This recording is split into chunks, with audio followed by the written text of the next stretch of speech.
Versatile services trust, Srikrishna academy సంయుక్త ఆధ్వర్యంలో పట్టణంలో 10వ తరగతిలో 500 మార్కులు సాధించిన విద్యార్థులకు ప్రతిభా పురస్కారాలు, జ్ఞాపకాల బహుకరణ కార్యక్రమం నిర్వహించారు.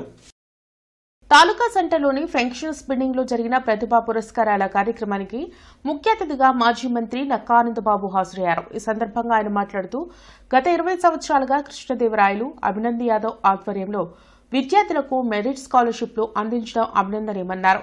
సమాజంలో ఇటువంటి కార్యక్రమాలు చేసే వారిని ప్రోత్సహించాల్సిన అవసరం ఉందన్నారు.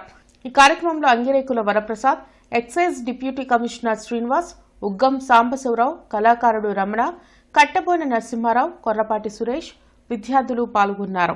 10th క్లాస్లో మెరిట్ సాధించినటువంటి విద్యార్థులకి ప్రోత్సాహకాలు ఇవ్వటం ఎంతో ఆనందం కలిగిస్తూ ఉంది.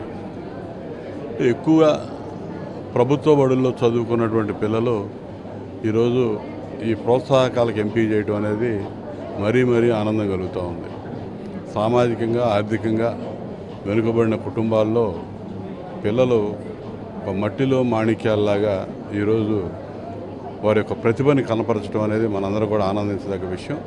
భవిష్యత్తులో వారు మరింత ఉన్నత స్థితికి వెళ్ళడానికి ఇటువంటి సంస్థలు ఇచ్చే ప్రోత్సాహం ఖచ్చితంగా ఎంతగానో ఉపయోగపడుతుందని చెప్పి నేను మనస్ఫూర్తిగా భావిస్తూ ఉన్నాను. మనం ఇచ్చేది ఎంత అనేది కాదు, ఎటువంటి ప్రోత్సాహాన్ని అందించామనేది ఇవాళ ముఖ్యం.